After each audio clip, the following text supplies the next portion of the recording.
Bueno, muy buenas tardes con todos y con todas. Mi nombre, quien les habla, soy el abogado Pedro Velasco, soy consultor nacional de movilidad humana. Para mí es un gusto y un placer poder compartir bajo invitación del CEDEC, de la Corte Constitucional del Ecuador y la Defensoría Pública del Ecuador, a fin de impartir esta importante temática sobre lo que es el derecho a la no devolución, dentro de un proceso de capacitación en temas referentes a movilidad humana y protección internacional. Entiendo que hemos avanzado ya en algunos temas, hemos ya podido definir lo que eh, qué es movilidad humana, la diferencia entre migrante y refugiado y cuál es el marco jurídico de protección de las personas en situación de movilidad humana, así como las personas refugiadas y solicitantes de refugio. En este momento nos vamos a centrar netamente en lo que es el derecho a la no devolución y cómo este derecho se concatena o se engranaja en específicamente el derecho a migrar y el derecho a buscar y solicitar asilo específicamente aquí en el Ecuador, en nuestro país. Como les había mencionado, soy abogado de los juzgados de tribunales de la República del Ecuador. Soy máster en Derechos Humanos y Seguridad Humana por la Universidad Milano Bicocca, especialista en garantías jurisdiccionales y reparación integral por parte del Instituto de Altos Estudios Nacionales y admitido dentro del programa de doctorado por la Universidad Autónoma de México. Mantengo 13 años de experiencia en la protección a personas en situación de movilidad humana en el ámbito de gubernamental a través de la Dirección de Protección Internacional, anteriormente llamada Dirección de Refugio. Posteriormente mantuve, digamos, mi experiencia en una fundación o una ONG llamada Asylum Access. Y finalmente mantengo actualmente mi posición como consultor nacional de movilidad humana dentro de un marco del proyecto entre el Alto Comisionado de las Naciones Unidas para los Refugiados y el ACNUR. ¿Cuáles son los objetivos que nos vamos a plantear en esta jornada? Es reflexionar sobre el principio de la no devolución, comprender cuáles son estas diversas formas de devolución que se han dado, cuál es el bloque de constitucionalidad respecto al derecho a migrar, a buscar y solicitar refugio, y el acceso a la justicia, que es lo que nos compete a nosotros como operadores de justicia. El derecho a la libertad de movimiento, cuáles son las garantías mínimas del debido proceso en los procedimientos de determinación de la condición de refugiado, y la prohibición de las devoluciones en caliente. A continuación, se preguntarán, bueno, ¿qué es el principio o este derecho de no devolución?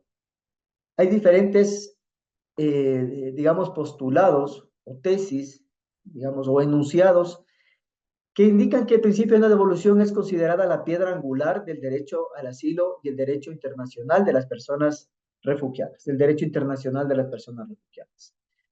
Al considerarse como piedra angular, este principio es la base en donde se asienta la protección misma de la persona refugiada y comprende la esfera de lo que no se puede decidir, la esfera de lo no decidible. ¿Ya? Asimismo, es una norma de derecho consuetudinario, ¿ya? Reconocido internacionalmente por los estados, independientemente si han firmado o no han firmado las diferentes instrumentos de derechos humanos o específicamente las convenciones o las declaraciones respecto del derecho internacional de los refugiados. Y por eso es reconocida como una norma de jus cogens. Asimismo, la observancia del principio de no devolución está intrínsecamente ligada al procedimiento como tal, a la determinación del estatuto de refugiado.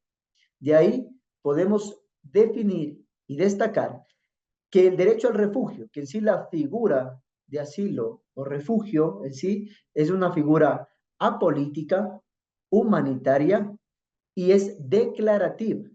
Es decir, que la persona se convierte en refugiada una vez que reúne los requisitos como tal. No por gracia del Estado lo constituye tal estatuto o tal calidad jurídica a la persona, sino más bien reconoce y declara este derecho por el simple enunciado, digamos, de subsumir los hechos por los cuales salió de su país de origen a la definición de refugiado como tal. Es por ello que encontramos la base legal, digamos, del principio de no devolución en diversos instrumentos internacionales de derechos humanos. Como por ejemplo tenemos la Convención Americana de los Derechos Humanos, ¿sí? En su artículo 14, que establece que en ningún caso el extranjero puede ser expulsado o devuelto a otro país, sea o no de origen, donde su derecho a la vida, a la libertad personal, estén en riesgo de violación a causa de su raza, de su nacionalidad, de su religión, de su condición social o de sus opiniones políticas. Encontramos también en la Declaración Americana de los Derechos y Deberes del Hombre, en su artículo 27, que establece que toda persona tiene derecho a buscar y recibir asilo en territorio extranjero. En caso de persecución que no sea motivada por delitos del derecho común y de acuerdo con la legislación de cada país y los convenios internacionales. Ahí hay que hacer una aclaración que no necesariamente o no taxativamente el derecho, el derecho, digamos, al refugio debe contener en la legislación interna de cada estado, ¿ya? O subsidiariamente ser parte de uno de los convenios internacionales que reclama este derecho como tal, ¿no? Solamente es una mera enunciación de que toda persona en sí se reconoce como un derecho humano de buscar y recibir asilo en territorio extranjero, independientemente si este país tiene en su legislación interna o ha firmado estos convenios internacionales. Y finalmente, en la Declaración Universal de los Derechos Humanos, en su artículo 14, se establece claramente que en caso de persecución, toda persona tiene derecho a buscar asilo y a disfrutar de él en cualquier país. A diferencia de la Convención Americana de los Derechos Humanos, ustedes pueden ver que aquí el derecho, digamos, la prerrogativa, ¿no? De buscar y recibir asilo. En cambio, la Declaración Universal dice buscar asilo y disfrutar de él. El verbo recibir en la Declaración Americana de los Derechos y Deberes del Hombre ya exime esa prerrogativa de que es obligación del Estado brindar dicha protección, ¿ya? Y se convierte ya en una potestad no discrecional del Estado, sino más bien en una potestad reglada del Estado. Entonces, este derecho no podrá ser invocado contra una acción judicial realmente originada por delitos comunes o por actos opuestos a los propósitos y principios de las Naciones Unidas. Como bien, ustedes pueden ver en la declaración, en la Convención de Ginebra de 1951 sobre el Estatuto de los Refugiados, en la cual comprende, digamos, la definición convencional de quién es una persona refugiada. En esta convención se establece claramente cuáles son las cláusulas de inclusión, cuáles son las cláusulas de exclusión y cuáles son las cláusulas de cesación de una persona refugiada. De inclusión, aquellas que incluyen a la persona dentro de la definición. Exclusión, aquellas cláusulas que excluyen de la protección, que pese a que la persona cumpla con la definición de refugiado, que sea considerada como una persona refugiada, no merece dicha protección por contener cláusulas de exclusión. Y finalmente, las cláusulas de cesación de cuando una persona deja de ser un refugiado, ¿ya? Es por eso que en este artículo 14, en el numeral 2, han puesto dos partes importantes, que sean opuestas a los propósitos y principios de las Naciones Unidas, que es una causal también de exclusión, ¿sí? Y que no sea, digamos, para evadir la justicia como tal. Eso tampoco se busca dentro de los propósitos originales de la protección internacional. Aquí igualmente hay que dilucidar esta dicotomía que existe en América Latina entre lo que es el asilo y el refugio como tal. Cabe señalar que la Convención Americana de los Derechos Humanos, tanto la Declaración Americana de los Derechos y Deberes del Hombre como la Declaración Universal de los Derechos Humanos, han buscado, digamos, dentro de sus consideraciones, justamente atender a los horrores que ocurrieron durante la Segunda Guerra Mundial y no temas específicos que se desprenden netamente del derecho al asilo político como tal, ¿ya? Por ello, digamos que estas convenciones, al hablar de asilo o refugio, se refiere a la protección misma de la persona refugiada como tal. No existe ninguna diferenciación dentro de estos instrumentos internacionales que podamos, digamos, estancarnos, digamos, en un análisis. A continuación, vamos a ver cómo este principio de no devolución se atañe a la Constitución de la República del Ecuador, ¿ya? Y cómo al bloque de constitucionalidad en caso de exigibilidad de los derechos como tal, ¿ya? Entonces, por una parte tenemos el artículo 66, numeral 14, que primeramente establece la libertad de la circulación. Segundo, establece de que no hay expulsiones de colectivas, ¿sí? Todas las expulsiones o deportaciones o cualquier proceso que implique la devolución de una persona tiene que ser singularizado, individualizado. Y finalmente establece que las personas extranjeras no pueden ser devueltas o expulsadas a un país donde su vida, su libertad, su seguridad o su integridad o la de sus familiares peligre por causa de su etnia, religión, nacionalidad, ideología, pertenencia a determinado grupo social u opiniones políticas. Esta connotación tiene un alcance muy grande al referirse a personas extranjeras. No se está limitando a aquellas personas reconocidas dentro de un procedimiento como solicitantes de asilo o como refugiadas, sino se refiere a todas las personas extranjeras, independientemente de su situación migratoria o condición migratoria. No puede ser devuelta o expulsada a un país. ¿Correcto? Igualmente, el artículo 41, que atañe lo que se refiere, digamos, al derecho al refugio como tal, establece que las personas que se encuentren en condición de asilo o refugio gozarán de una protección especial que garantice el pleno ejercicio de sus derechos y el Estado respetará y garantizará el principio de no devolución, además de la asistencia humanitaria y jurídica de emergencia. Bueno, aquí están dos prerrogativas, una obligación positiva y una obligación negativa. El Estado primeramente se abstiene de expulsar a una persona que esté en dicha condición y segundo, el Estado tiene que garantizar que un agente externo, ¿ya?, pueda ser estatal o no estatal, vulnere este principio de no devolución.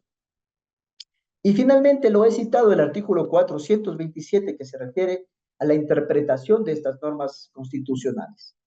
¿Por qué lo he puesto? Porque dentro de nuestra Constitución tenemos varias definiciones, se podría decir. Por un lado tenemos el derecho a migrar, por otro lado tenemos el derecho al refugio, tenemos la libertad de circulación, por otro lado tenemos la ciudadanía universal, por otro lado tenemos el principio de libre movilidad como tal. No obstante, todo este conjunto de principios, entendiéndose como tal, no deben entenderse de una manera literal, sino al ajuste de la Constitución en su integralidad. ¿Correcto? Entonces nosotros al momento de fundamentar un caso, ¿ya? No lo vamos a fundamentar por el principio o por el derecho que tiene la persona a la ciudadanía universal y entendiéndose, malentendiéndose, digamos, como que la ciudadanía universal tenga el derecho de reclamar una ciudadanía o el derecho a migrar como el derecho a ser admitido en otro estado. Eso es totalmente erróneo. El derecho a migrar primeramente se comprende, ¿ya?, que es un proceso migratorio. Ya la Corte Constitucional ha determinado en varias de sus sentencias, como la 335, la 159, las que son objeto de este estudio, la 1214, la 639, que lo vamos a ver más adelante, atañen que el principio, que el derecho a migrar se debe entender como un proceso migratorio, y el ejercicio de este derecho comprende en que se le respete sus derechos y que la persona pueda salir en condiciones de dignidad, pueda salir, pueda retornar, pueda establecer su residencia, ¿ya? O pueda salir y regresar a su país, incluso a su propio país, en condiciones dignas. A eso se refiere lo que es el derecho a migrar. La ciudadanía universal, en cambio, se atañe de que el ser humano debe ser comprendido como algo más grande, como parte de algo más grande, ¿ya? Por eso era digamos, como que este principio de ciudadanía universal. Eh, no obstante, como les había comentado, esta esfera de lo no decidible, que es el principio de no devolución, independiente va más allá, digamos, del principio de soberanía universal que se pueda reclamar por parte del Estado como tal, ¿no? Eh, avanzando un poco más, vamos a detenernos un poco en el derecho al debido proceso.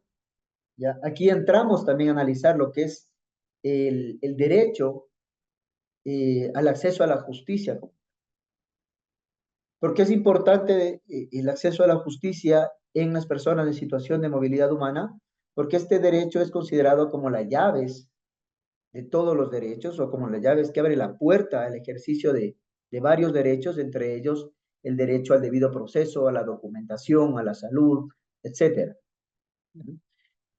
Y no se puede ver de manera aislada el acceso a la justicia sin dejar de observar el debido proceso y la tutela judicial efectiva. ¿Correcto? Entonces, ahí estamos comprendiendo de manera holística lo que se refiere, digamos, el acceso a la justicia como tal. Aquí he recogido básicamente lo que menciona el artículo 52b de la Ley Orgánica de Movilidad Humana, misma que fue reformada en marzo del 2023. ¿Producto de qué? Producto de la sentencia 1214 guión, un segundo,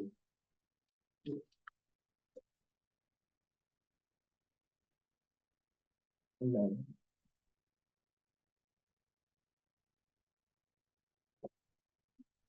la 1214-20/JP-23, ¿ya? 1214-18-EP-22, ¿ya? Que una de las medidas de reparación fue justamente disponer a la Defensoría del Pueblo, a la Defensoría Pública, que de manera conjunta presenten una reforma eh, a la Ley Orgánica de Movilidad Humana respecto justamente al principio de no devolución y a lo que originó, digamos, esta sentencia 1214. ¿De dónde salió esta sentencia? Justamente sale de la inobservancia del debido proceso en los procedimientos de deportación y en los procedimientos de inadmisión. En este caso, eran personas extracontinentales que se encontraban con la intención de ingresar acá al Ecuador y fueron detenidas en el aeropuerto por más de 24 horas, ya lo cual se vuelve una detención arbitraria ilegítima. De ahí que se ha podido, digamos, reformular este artículo 52b que señala el derecho al debido proceso en todos los procedimientos migratorios, no solamente en el de refugio, sino en todos los procedimientos en donde se dilucide la condición migratoria de la persona. Entonces, dentro de estas garantías mínimas del debido proceso, tenemos ser escuchado en todo momento y exponer sus razones y oponerse a los cargos que se formulan en su contra. Solicitar la asistencia consular a su país de origen, esto siempre y cuando no implique un detrimento al derecho al asilo como tal, ¿ya? Siempre y cuando esta asistencia consular no implique un riesgo de devolución para la persona. Es decir, en aquellos casos que la persona mencione esa necesidad de protección internacional debido a una persecución por los motivos que ya vimos que se encuentran en la Convención de Ginebra del 51 y que el agente persecutor sea el mismo Estado, ¿ya? Ahí no cabe el ejercicio mismo de esta asistencia consular como tal, ¿ya? Tercero, el ser asistido por un abogado o abogada de su elección o, en su defecto, tendría que acudir un defensor o defensora pública, así también como un traductor o intérprete cuando corresponda, ¿ya? Y claramente garantiza el derecho a la defensa de las personas, ¿ya? El acceder a un recurso efectivo, es decir, el someter su caso a revisión ante una autoridad competente y comparecer ante esta, y obtener una resolución firme y debidamente motivada. Al ser actos administrativos, de acuerdo al artículo 173 de la Constitución y el artículo 76, literal, numeral 7, literal L, tiene que estar debidamente motivada. Igualmente, ser notificada formal y fehacientemente de todas las decisiones adoptadas, a fin de que estos actos administrativos se vuelvan eficaces, ¿ya? Y la notificación podrá darse a través de medios de comunicación y siempre procederá conforme a la legislación vigente, eh, digamos, contenida, digamos, en el Código Orgánico Administrativo. Entonces, sí, sí podría darse estas notificaciones electrónicas siempre y cuando se determine que la persona haya recibido y haya comprendido, que son dos parámetros que no se pueden, eh, digamos, pasar por alto. He nombrado también otra jurisprudencia de la Corte Interamericana de Derechos Humanos, como el caso Ricardo Baena versus Panamá, caso Vélez Loor versus Panamá, y el mismo caso Pacheco Tineo versus el Estado Plurinacional de Bolivia, ¿ya? En los cuales ya establece que las garantías judiciales que establece el artículo 8 de la Convención Americana de los Derechos Humanos, a pesar que establece que son garantías judiciales, se tiene que tener en cuenta de que estas garantías se deben respetar en todos los procesos, independientemente de la materia e independientemente de la condición migratoria de la persona, ¿ya? Es decir, que todos igualmente tenemos ese aparataje, digamos, supraconstitucional, en el cual nos podemos amparar justamente para reclamar este derecho al debido proceso como tal. Tenemos el artículo 76 de la Constitución que claramente establece cuáles son las guías y los parámetros, y en el caso Pacheco Tineo versus el Estado Plurinacional de Bolivia, que establece las garantías mínimas y que también lo recoge la Corte Constitucional en su sentencia 897-11-JP 20, que ha sido materia de estudio ya eh, en los anteriores módulos como tal. En este momento nos vamos a entrar netamente lo que es en el principio de no devolución y vamos a ver cuáles son estas formas de devolución. Entonces, de acuerdo a esta misma sentencia, la 1214, 18P, /21, igualmente en la sentencia 639, ¿ya? La doctora Teresa Núquez, la doctora jueza, determinó, digamos, que existen diferentes formas de devolver a una persona a un país donde su vida corre peligro. Entonces, estas formas se diferencian en directa, indirecta, formal, encubierta e impropia. ¿Cuándo es indirecta? Entonces, cuando la persona es enviada de facto, ¿sí? Por un hecho administrativo, la persona es enviada hacia un estado en el que sus derechos se encuentran en riesgo, en el que no media acto administrativo, simplemente constituye un hecho, en el hecho en el que digamos, por ejemplo, un agente de seguridad o de control migratorio retiene a una persona y lo deja, digamos, al otro lado de la frontera. Eso constituye una devolución directa.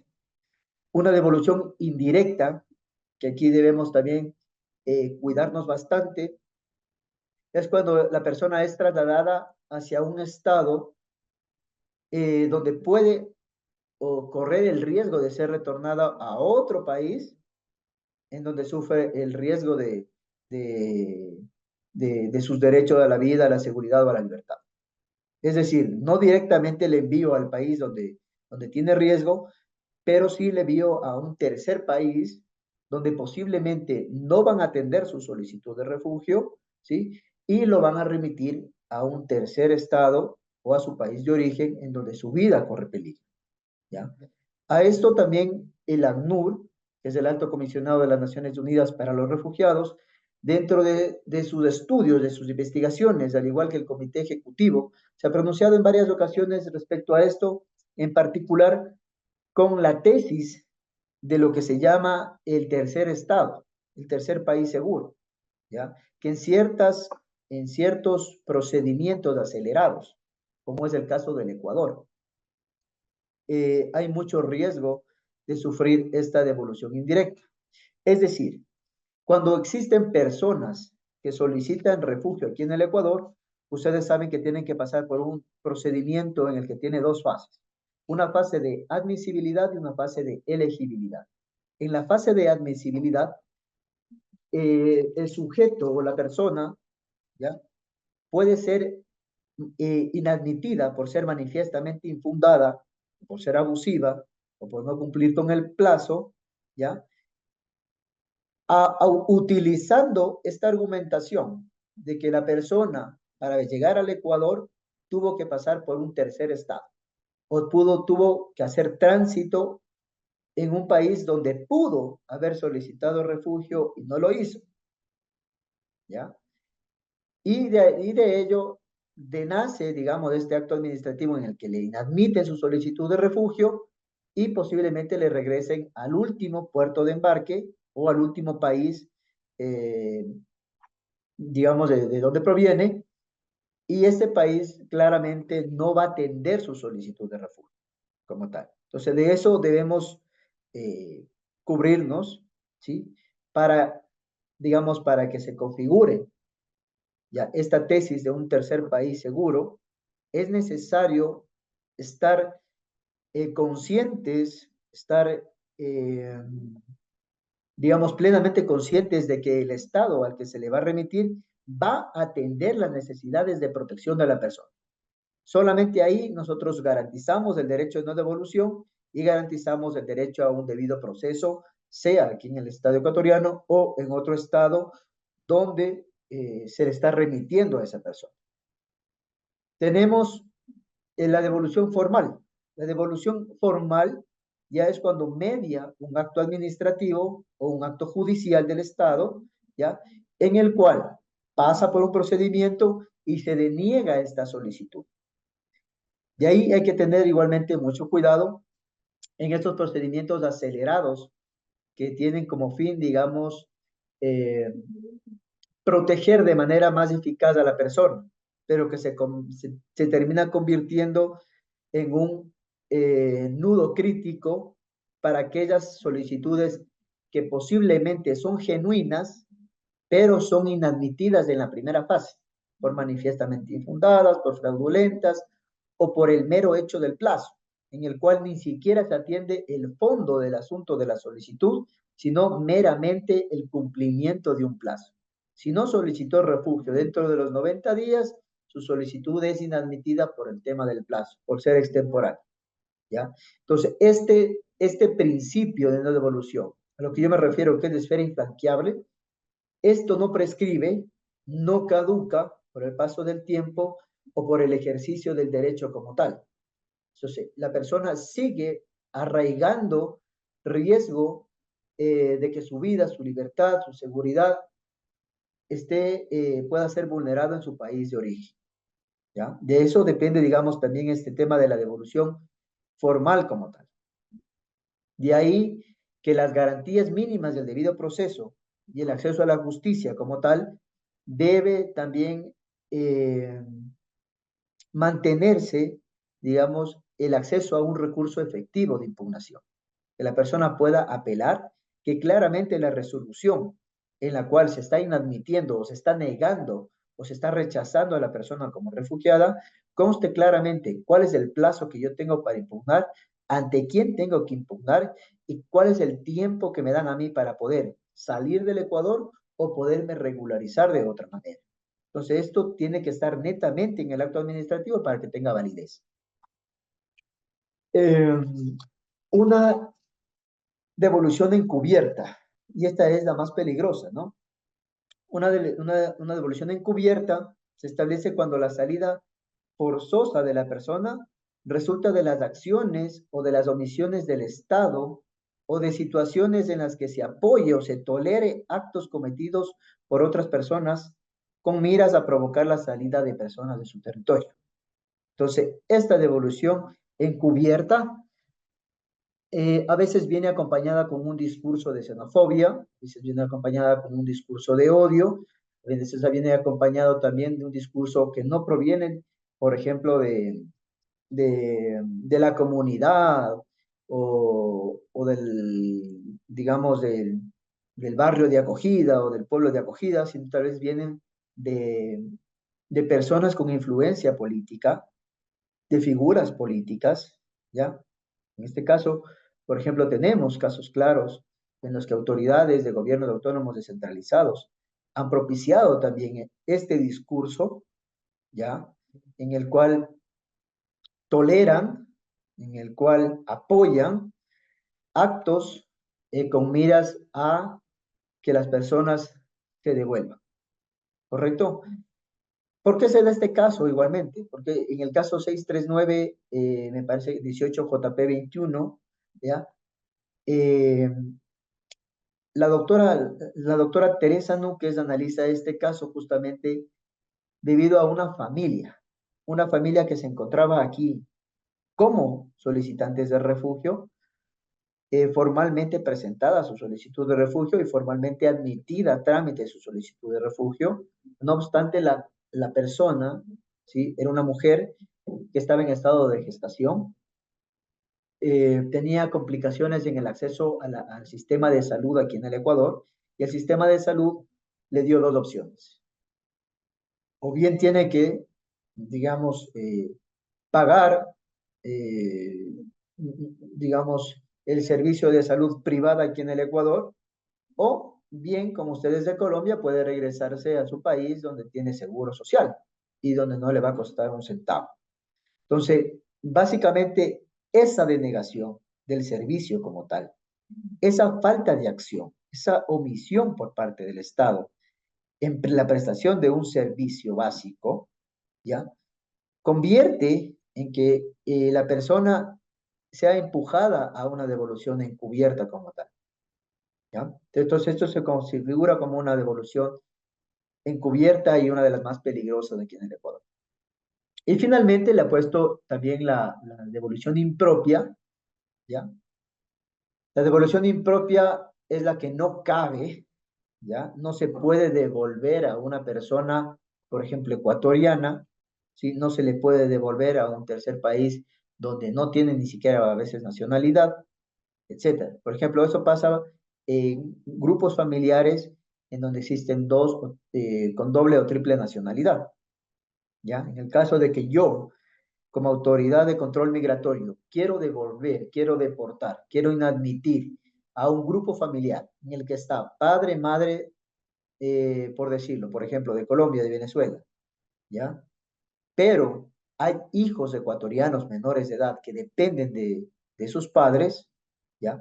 Prácticamente le estoy devolviendo también a los niños, ¿ya? Por la suerte de sus padres o por el cometimiento de la infracción migratoria de sus padres, le estoy devolviendo a un niño que es ecuatoriano. Esas son las formas de devolución. La devolución indirecta, aquí voy a recalcar, implica que no se debe devolver o expulsar a una persona que solicita asilo en un estado en el que exista la posibilidad de que sufra algún riesgo de persecución, o bien a un estado donde pueda ser retornado, a un tercer estado donde pueda ser retornado al país donde sufre dicho riesgo. ¿Por qué es importante y por qué he puesto aquí la entrevista en los procesos migratorios? Entonces, recordar que la entrevista en sí no es un interrogatorio, no es un juzgamiento. En la entrevista lo que hacemos es recabar cuáles fueron los factores y las circunstancias que motivaron a la persona a salir de su país de origen o de residencia habitual. Y de esa entrevista podemos dilucidar cuál es la necesidad jurídica de la persona. Si es con ánimo de permanencia, si es con ánimo de tránsito, si es con ánimo de retorno, ¿ya? Y poder dilucidar por el camino correcto. Y para poder garantizar, ¿por qué le he puesto aquí la entrevista? Para poder garantizar este principio de la devolución, la sentencia 897-11 JP 20 establece que la entrevista es el principal elemento con el que cuenta para fundamentar su solicitud de asilo. Entonces, es imperativo que el solicitante tenga la posibilidad de verificar el contenido de su entrevista y de rebatir en el caso de que sea necesario. ¿Ya? Y también he recogido la sentencia 2496-21 EP 23, en el cual dice que el objetivo de la entrevista es darle a las personas en necesidad de protección internacional la debida oportunidad de exponer las razones que, que la asistan en contra de la devolución y realizar una evaluación previa o preliminar a efectos de determinar si existe o no ese riesgo. De constatarse, no debería ser devuelto a su país de origen o donde exista este riesgo de persecución como tal. Aquí en esta sentencia 2496-21 EP 23 hay que ser bien enfáticos. Este caso justamente llega a una decisión jurisdiccional.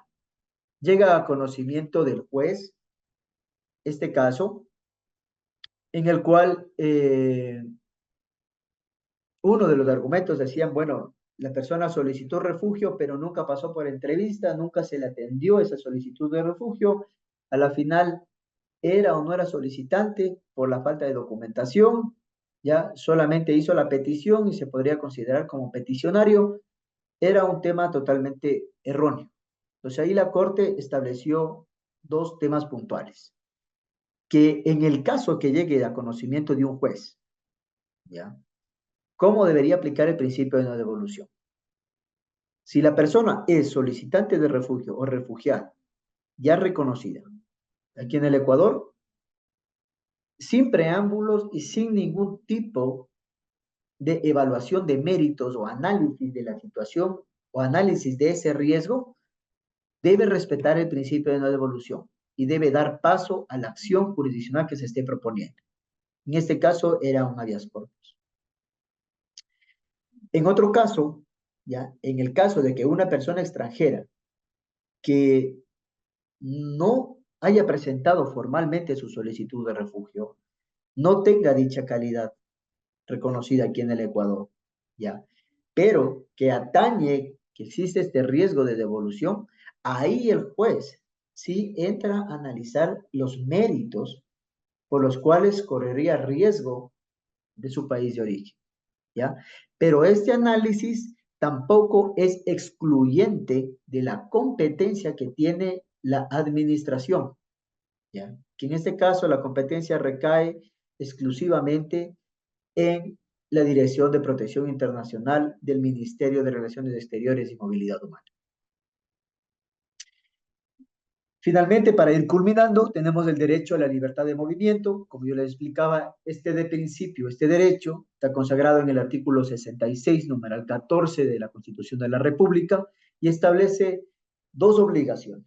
Una positiva, ¿ya? Que el Estado, digamos, garantice esa libertad de movimiento, ¿ya? Y obliga a todas las autoridades públicas a establecer todas las condiciones necesarias para que las personas puedan transitar libremente sin ningún obstáculo. Y una obligación negativa en el que el Estado debe abstenerse de realizar cualquier acto que obstaculice dicho ejercicio a la libertad de movimiento o a la libertad de circulación, ¿ya? La única salvedad que tiene el Estado, ¿ya? Para, digamos, infringir en esta libertad es justamente que haya cometido un delito flagrante o que tenga una orden de juez competente. Esos son los únicos dos parámetros que se deben tomar en cuenta. ¿Por qué se ha dicho esto o por qué se trae a colación esto? Es justamente por el tema de las expulsiones y la prohibición, ¿ya? De privación de libertad con fines migratorios. Claramente la Constitución de la República, en el artículo 40, establece de que las sanciones de carácter migratorio son meramente de carácter administrativo y no penales, ¿ya? Asimismo, no existe sanción a las personas de necesidad de protección internacional por su ingreso irregular o por su permanencia irregular. Y finalmente, se establece que el, la expulsión, la deportación de colectivos está prohibida por la Constitución, ¿ya? Y se entiende por colectivo no la cantidad de personas que estén inmersas en este procedimiento como tal, sino a la singularización y a la individualización de cada caso en particular. Cada caso tiene que ser visto, causas, circunstancias, ejerciendo plenamente su derecho a migrar. En el caso de que tenga que ser retornado por una de estas figuras de sanción, que es la inadmisión, la deportación, sea en condiciones de dignidad y en respeto de los derechos humanos. Para terminar, he citado la sentencia de la 639-19 JP 20 respecto a la expulsión colectiva de inmigrantes. Como he mencionado, las normas o el incumplimiento de las normas migratorias, las faltas migratorias, ya aquí en el Ecuador tienen dos naturalezas, pecuniarias y administrativas. Ya, en ningún caso puede ser considerada la falta migratoria como un caso penal, ya, salvo la expulsión en los términos del Código Orgánico Integral Penal, ¿ya? Que establece claramente que aquellas personas que hayan cumplido su sentencia por un delito mayor a 5 años, inmediatamente la pena accesoria es la expulsión. Y la salvaguarda o la barrera contra fuegos es justamente la unidad familiar. Aquellas personas que hayan cometido los delitos, ¿ya? Previo eh, o posterior, digamos, posterior a contraer matrimonio aquí en el Ecuador, o tener hijos aquí en el Ecuador, no podrán ser expulsados. Esa es la única salvedad, la unidad familiar. Y bajo digamos, y bajo este principio de no devolución como tal, claramente la Convención de Ginebra de 1951, en su artículo 33, establece claramente cuáles son estas excepciones al principio de no devolución. Y una de ellas es el cometimiento de un delito grave común, ¿ya? Y la segunda es que la persona sea considerada como una amenaza o riesgo para la seguridad del Estado.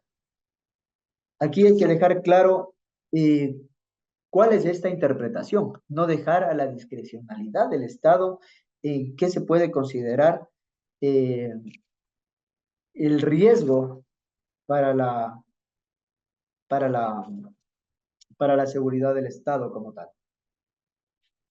Entonces,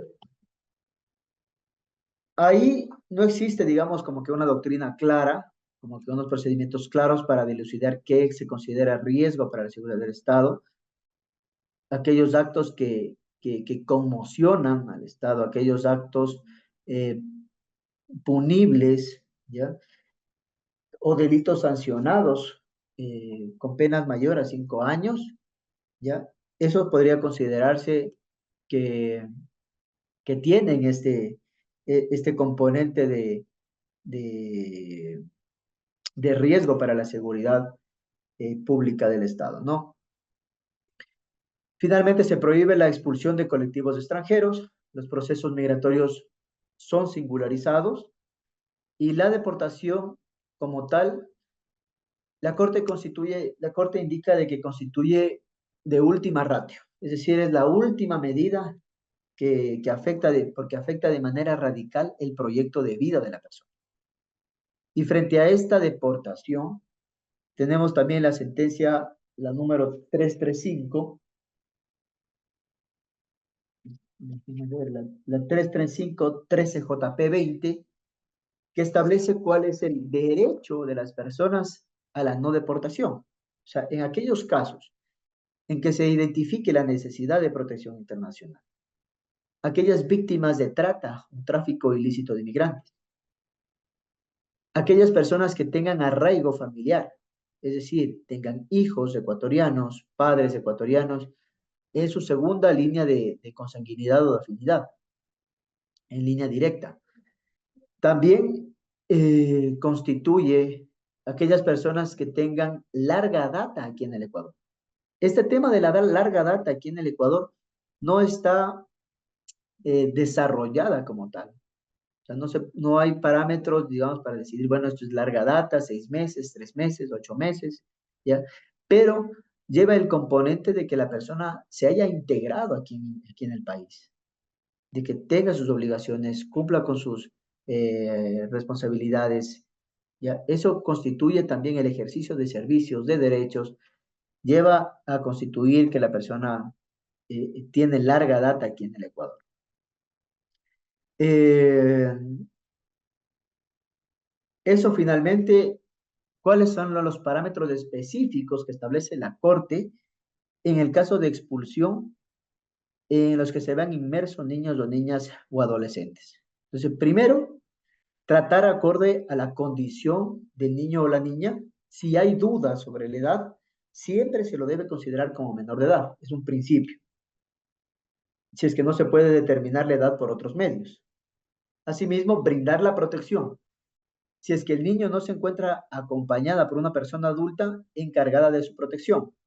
Entonces, ahí viene la institucionalización del niño, igualmente como última ratio, ya siempre vamos a propender a la reunificación familiar, pero si no se encuentra acompañada de ningún familiar, es responsabilidad del Estado, ¿ya? Tercero, considerar si el niño o niña está en condición de ser persona refugiada, apátrida o en situación de vulnerabilidad, para garantizar la protección que fuera necesaria a sus derechos. Entonces ahí tenemos dos circunstancias. Primeramente, hoy por hoy en la ley orgánica de movilidad humana, eh, tenemos la declaratoria de vulnerabilidad a personas extranjeras aquí en el Ecuador, en el cual uno de esos parámetros de vulnerabilidad es justamente niño, niña no acompañado o separado, niño, niña en situación de riesgo, que puede ser niños o niñas que son padre o madre, embarazos prematuros, etcétera, ¿no? Entonces, esas son circunstancias que constituyen o que agravan esta vulnerabilidad. Entonces, primero podemos propender a buscar esta declaratoria de vulnerabilidad, ¿sí? Y segundo, debemos buscar las medidas oportunas de protección. Y ahí, ¿de quién es la responsabilidad de buscar esta satisfacción? Tanto de las necesidades básicas del niño como las necesidades específicas de protección, ¿ya? A través de las juntas cantonales de protección de derechos y la persona de primer contacto con el niño es el encargado de activar todo este proceso, ya que el simple hecho de ser una persona en situación de movilidad humana ya tiene un factor de vulnerabilidad. Acompañado a esto, que es la edad, el género, puede ser la diversidad, etcétera, constituyen factores que agravan o que eh, abren la brecha de vulnerabilidad. Y finalmente, en todos los casos, se debe asegurar la confidencialidad de la información. Bueno, con esto hemos culminado. Y agradezco mucho a la Escuela Defensorial, igualmente a la Corte Constitucional a través del SEDEC por el espacio. Eh, Hasta aquí la exposición. Muchísimas gracias.